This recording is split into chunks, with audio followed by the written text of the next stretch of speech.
Buscando conexão. Buscando conexão. O procrastinador está conectado.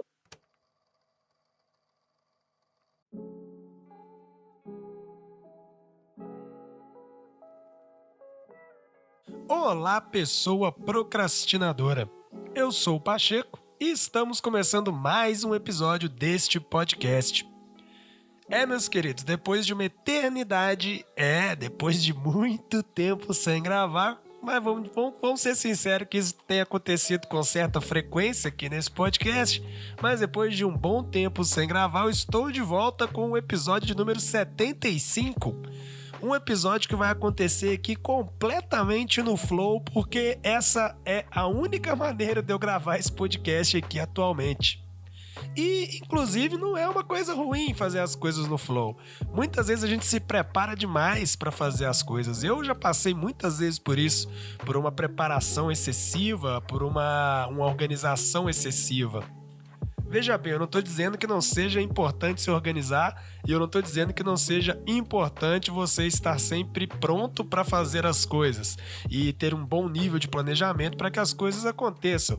Essa gravação aqui no Flow nunca aconteceria se eu não tivesse um background de gravações e um planejamento à minha frente que permitisse que nesse momento aqui eu estivesse gravando. E mais, acredito que para a gente fazer as coisas no Flow a gente precisa ter uma certa bagagem de experiência e de conhecimento daquela coisa que a gente vai estar fazendo. Mas não peque por nem excesso de preparação e excesso de organização e nem pela falta dela. Mas esse não é necessariamente o assunto que eu queria tratar aqui. Muito legal que tenha vindo esse insight. O flow é muito importante. Se você não conhece o conceito do estado de flow, eu sugiro que você dê uma estudada ou que você aguarde que em algum momento vai pintar um episódio aqui sobre estado de flow, especificamente sobre estado de flow. Sobre o trabalho aí do nosso querido Mihaly Csikszentmihalyi.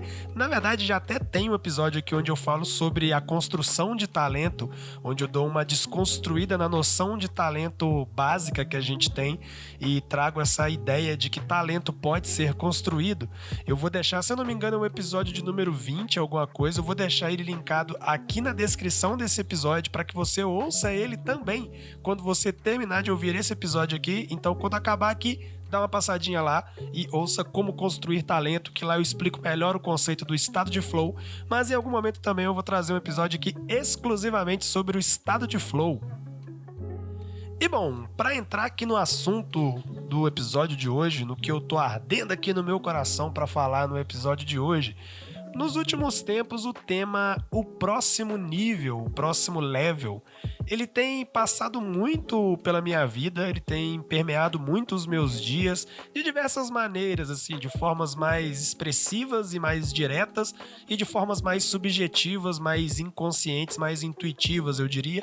E eu senti que era interessante de reacender a chama do podcast falando sobre o próximo nível e o que é o próximo nível e o que é necessário para se atingir um próximo nível. Bom, primeiramente, para falar sobre próximo nível, é preciso definir o que é o próximo nível para você. Se você não sabe o que é o próximo nível para você, ou você não está procurando este próximo nível, bom, não sou eu que vou te dar essa resposta. O máximo que eu posso fazer aqui é trazer para você a importância de se procurar um próximo nível, de se procurar um próximo level, de se procurar o próximo passo, né? O próximo degrau aí do que quer que você faça. E quando eu falo de próximo nível, eu não estou falando de próximo nível especificamente profissional ou financeiro, não, eu estou falando de todas as áreas possíveis da sua vida. Quem vai decidir onde procurar um próximo level, onde procurar o próximo passo, onde procurar o próximo pico a ser conquistado é você. E cabe a você definir quais são seus objetivos e o que representa este próximo nível para você. Por exemplo, se você busca o próximo nível financeiro, talvez seja, sei lá, ter uma renda 2 vezes maior do que a renda que você tem hoje no mês. Se você busca um objetivo sei lá, na academia, talvez seja levantar o dobro de peso que você levanta hoje, ou ter, sei lá, quantos quilos a menos do que o que você tem hoje. Se você é um corredor, o seu próximo nível pode ser dobrar a quilometragem, ou às vezes nem isso, às vezes a gente pode jogar o próximo nível para um terreno um pouco mais palpável e não buscar tanto uma coisa que tá lá na frente, mas quebrar esse grande objetivo, sei lá. Digamos que você quer correr uma ultramaratona e o máximo que você fez foi correr 21,5 km ali mais ou menos, que daria uma meia maratona, que é o meu caso. E a ultramaratona, ela é acima dos 42 quilômetros, geralmente acima dos 45. Então, o ideal seria que eu quebrasse essa grande meta em metas menores. Afinal, para correr 45 quilômetros, eu preciso correr 30. Para correr uma 30, eu preciso correr 20. E para correr 20, eu preciso correr 15. Para correr 15, eu preciso correr 10. Para correr 10, eu preciso correr 5. O que atualmente nem isso eu tenho feito. Mas essa é a lógica. Talvez seja interessante aí. E para falar de próximo level, antes de tudo, claro, você tem que definir, né? Esse é o primeiro estágio para você conquistar qualquer próximo level, seja esse. E isso, quer você esteja no level 0, no level 1, no level 10. É irrelevante. Se você está no level 0, você precisa descobrir o que é o level 1 para você. Se você está no level 10, você precisa descobrir o que é o level 11. Ou se você já estiver preparado para dar um grande passo, você busca o level 20. Isso talvez seja uma característica interessante aqui para a gente falar de próximo level. Quando a gente faz as coisas de forma consistente, quando a gente trabalha e busca todos os dias, talvez essa seja até uma palavra relevante para a gente manter na mente, que o próximo level ele é conquistado através de consistência, mas ele também é conquistado através de intensidade. Por que eu digo isso?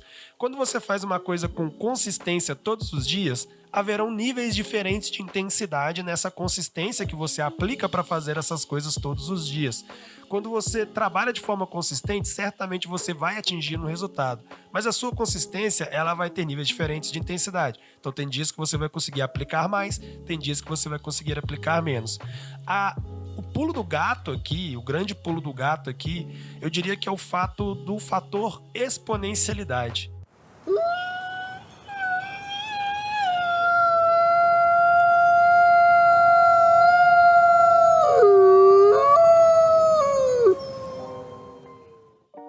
A sua consistência vai garantir com que em algum momento role uma eclosão aí na sua curva de desenvolvimento. Em algum momento as coisas começam a acelerar cada vez mais. E por que as coisas começam a acelerar cada vez mais? Isso independe da sua intensidade. É mais importante que você aplique consistência, mas quanto mais consistência você aplica, maior vai ser a sua intensidade, porque você vai começar a fazer aquilo todos os dias, cada vez melhor. Claro, se você trouxer também para essa conversa uma visão de aprimoramento, que você não fique fazendo aquelas coisas ali todo dia de forma robótica, sem parar para pensar, sem buscar, sei lá, aprimorar de fato, né? Sem ter uma cultura de aprimoramento, sem olhar para o processo, sem afiar o machado. O que é afiar o machado? Pensa você cortando uma árvore com um machado todos os dias durante 365 dias e você não para nenhum minutinho para afiar esse machado. O que vai acontecer? É bem provável que depois de uma semana o seu processo vai começar a ficar muito mais lento e o seu resultado vai ficar cada vez menor, porque o seu machado vai estar desafiado, seu machado não vai estar amolado, portanto, seu machado vai estar cego, né? A palavra melhor aqui, a palavra melhor aqui, eu matei o português, eu assassinei o português, mas a melhor palavra aqui talvez seja que seu machado vai ficar cego, e se você afiar esse machado sempre parar e olhar para o machado e falar, ok, esse machado precisa ser afiado, ele precisa ser melhorado aqui, talvez eu possa pôr mais intensidade aqui, talvez aqui eu possa mudar aqui a forma como eu estou fazendo as coisas, a ordem que eu produzo, enfim, isso cabe a você. Eu não posso te dar aqui um framework, pelo menos não de cabeça, posso até em algum momento falar sobre isso, mas eu não posso trazer aqui um framework agora para te dizer como é que você deveria aprimorar o seu processo, como é que você deveria afiar o seu machado.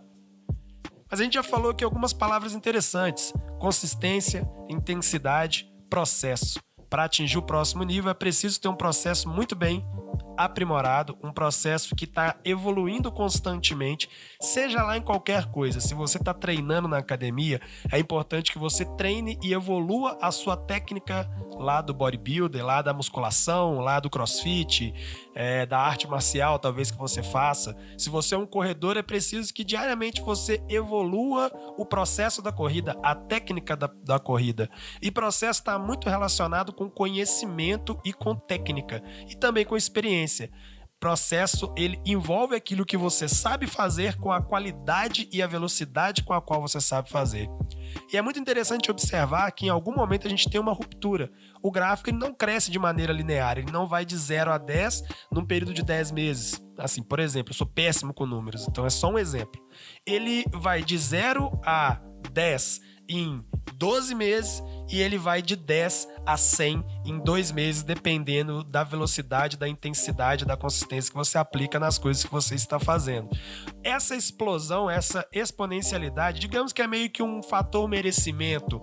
Eu não gosto muito dessa palavra, eu sou um pouco assim avesso, eu tenho um pouco de pé atrás com essa cultura da meritocracia, que geralmente é utilizada para fazer com que a gente trabalhe mais e mais e mais e mais e receba muito menos do que a gente deveria estar recebendo de fato, porque a gente precisa merecer aquilo ali. Enfim, eu não quero entrar em detalhes disso daqui. Eu sei que tem ambientes onde isso é aplicado de forma justa e aí é da hora pra caramba, mas em muitos casos isso é usado para fazer com que a gente trabalhe muito mais do que a gente deveria. Mas enfim, eu não quero entrar nessa seara aqui. Mas parece que a consistência, ela vai moldando o seu processo. Você vai também com a cultura de aprimoramento ali, melhorando o seu processo, aplicando cada vez mais intensidade e intensidade nos pontos certos. Porque, claro, nós somos seres humanos, nós não somos máquinas. A gente não consegue ficar ali no processo todo dia com a mesma intensidade, Tem dias em que você vai ter menos intensidade, tem dias que você vai ter mais. E isso é perfeitamente normal e é extremamente... Nossa senhora, que susto! Caiu um negócio no chão aqui. É normal que a gente perdi totalmente o fio da merda. Bom, voltando, mas é extremamente natural e é importante que você respeite esse processo e talvez uma visão aqui para o seu aprimoramento seja entender isso, né? Quando é que eu consigo pôr mais intensidade? Quando é que eu não consigo pôr tanta intensidade assim? Bom, para atingir o próximo level, eu posso trazer para vocês aqui uma ideia. Eu não sei de verdade, eu não sei como você vai fazer isso, até porque eu não sei como eu vou fazer isso. Lembre-se, esse é um podcast intimista e eventualmente irrelevante, e eu não sou nenhum tipo de guru, eu não tô aqui para cagar nenhuma regra para sua vida, eu sou um cara no meio do caminho, vivendo a mesma caminhada que você está vivendo, e tô aqui compartilhando alguns insights. Como esse tema tem permeado muito a minha caminhada nos últimos dias, eu achei interessantíssimo vir falar sobre ele aqui, até porque assim eu aprendo mais e eu consigo trazer mais coisas para a minha própria vida através dessa conversa franca e aberta que eu tenho com vocês aqui. Uma noção aqui que é bem legal de trazer, e eu já trouxe isso em outro episódio, mas eu nunca mais falei sobre isso, que é a teoria dos picos e dos platôs. Eu vou trazer aqui novamente o exemplo da corrida. Digamos que você acabou de começar a correr. Você está correndo ainda 0 km por dia. Você está morrendo antes do primeiro quilômetro. Você continua treinando e o seu objetivo é correr 5 km. Esse é o seu pico. Pensa numa montanha. Uma montanha tem uma base e tem um pico. Quando você começa a subir a montanha, você vai reparando que ela tem outras bases antes de chegar no pico. Essas bases são chamadas de platôs. E você está sempre com o olho no pico. O pico, quando você sobe uma montanha, o pico, o próximo nível é aquilo, na verdade, o nível final, porque o pico na montanha é o ponto final. O pico é o que te direciona. Você sobe uma montanha olhando para o pico. Você não sobe uma montanha olhando para a base. Você não sobe uma montanha olhando nem para o próximo platô. Você sobe uma montanha olhando para o pico. A noção de picos e platôs está muito relacionada com isso. Voltando para o exemplo do corredor, o corredor começa a correr. qual é o primeiro pico para ele? O primeiro pico para ele, digamos que seja os 5 quilômetros que ele quer correr. Então ele vai correr, e em algum momento ele vai chegar nesses 5 quilômetros e isso vai se tornar um platô para ele. O que era um pico para ele antes, agora é um platô, porque ele chegou lá e com a consistência e a intensidade e o aprimoramento do processo, ele vai transformar aquilo que era muito difícil e um desafio muito grande para ele em algo que agora é normal, em algo que agora é comum. Eu ouvi um cara muito foda chamado Sullivan França falando recentemente que toda alta performance mantida torna-se média. Portanto, todo pico torna-se platô, porque nós somos seres adaptáveis. Se a gente chega num pico, a gente automaticamente transforma ele na média, a gente transforma ele no platô. O pico conquistado, ele não se torna mais um desafio, ele não é algo mais que você precisa fazer tanto esforço para manter. Portanto, toda alta performance mantida torna-se média. Todo pico conquistado torna-se uma nova base, torna-se um platô. E é assim para tudo. É assim para grandes objetivos, é assim para conhecimento, é assim para relacionamentos, é assim para basicamente tudo que a gente vivencia. O próximo nível, ele sempre vai se tornar a média. O próximo nível, ele sempre vai se tornar um platô. Então, talvez ter essa noção de que a gente está sempre buscando um novo pico, e a gente está sempre no platô em alguma coisa. A gente está sempre buscando uma performance maior em algo e quando a gente atinge ela, quando a gente chega no próximo nível, a gente pausa, a gente estaciona e se a gente não tiver uma noção de aprimoramento e de buscar um novo pico, a gente vai ficar ali naquele platô. Você já sentiu a sensação de estar parado na vida, de não estar evoluindo e de que mesmo que você tenha atingido grandes coisas que você queria, você ainda não se sente satisfeito? Talvez seja porque você não está olhando para o próximo pico e você está estacionado em algum platô.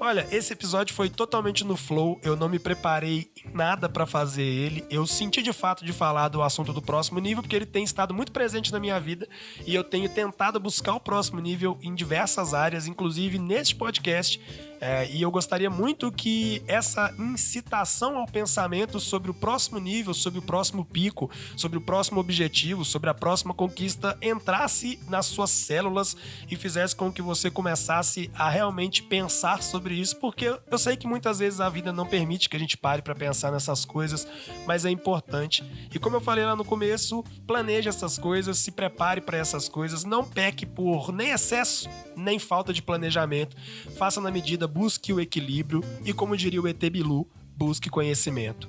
E bom, meus amigos, para cravar aqui com chave de ouro o próximo nível deste podcast, eu estou entrando mais uma vez em um desafio que eu fiz lá em 2020, novembro de 2020, eu fiz esse desafio e ele levou de fato esse podcast ao próximo nível e me ajudou bastante a desenvolver a capacidade de gravar, a capacidade de trazer os meus insights e os meus pensamentos de forma clara, sem precisar necessariamente de um roteiro e fazer a coisa no flow e deixar a coisa fluir e acreditar que esse processo vai ficar cada vez melhor, que é o desafio de 30 dias. Se você não conhece o desafio de 30 dias, eu vou te explicar muito rapidinho. Essa é uma teoria que surgiu primeiramente através de um cara chamado Jerry Seinfeld. O Seinfeld, ele é o autor, o diretor, eu não sei se ele é diretor na verdade, ou se ele é só o comediante por trás, o roteirista, enfim. Mas ele é um comediante muito famoso nos Estados Unidos que foi responsável por uma das primeiras, se não a primeira sitcom de sucesso que teve por lá. E ele tem essa teoria do desafio de 30 dias, que qualquer coisa que ele deseja muito desenvolver nele mesmo, ele joga em um desafio de 30 dias e ele se desafia a fazer aquilo todos os dias durante 30 dias. E digamos que ele tenha feito 10 dias e erra um dia. Ele desiste do desafio? Não. Ele reseta o desafio e ele só para quando ele tiver 30 dias consecutivos de desafio. O que acontece? Muitas vezes você vai estar lá, vai estar tentando, vai estar falhando, vai estar tentando, vai estar falhando, e quando você se perceber, você vai estar a coisa de 180 dias num desafio, mas você perdeu um dia ou outro e finalmente você conseguiu aquela consistência de fazer 30 dias e não parar. Eu fiz isso aqui com esse podcast em 2020 e vou fazer agora, em novembro de 2022, cara. Porque hoje é dia 31 de outubro, inclusive Halloween, cuidado que a bruxa tá solta, mas que piada de merda. Piada ruim. Mas hoje é dia 31 e tá cravado, cara. Hoje é o dia que começa mais um desafio de 30 dias nesse podcast. Eu vou me lascar pra fazer isso daqui, mas eu vou fazer e eu conto com a ajuda de todos vocês que me ouvem aqui para que esse desafio traga o próximo level, o próximo nível deste podcast. E é isso, meus queridos procrastinadores. Não se esqueçam de seguir a gente em @o.procrastinador no Instagram, facebook.com/oprocrastinador, youtube.com/oprocrastinador, medium.com/procrastinador. Tem um tempinho que eu não escrevo lá, eu falo isso em alguns episódios aqui, tô devendo escrever mais lá, mas medium.com/procrastinador. Não se preocupe em lembrar essas coisas, que vai estar tudo aqui na descrição. Siga a gente na plataforma de áudio que você usa para ouvir esse podcast. Não se esqueça de se inscrever lá e de seguir a gente lá. Mande esse episódio para o máximo de amigos que você acredite que precisam buscar e ir para o próximo nível. E é isso aí, meus queridos. Muitíssimo obrigado pela sua audiência e até uma próxima. A minha voz falhando, e gravar de manhã, e voz indo embora.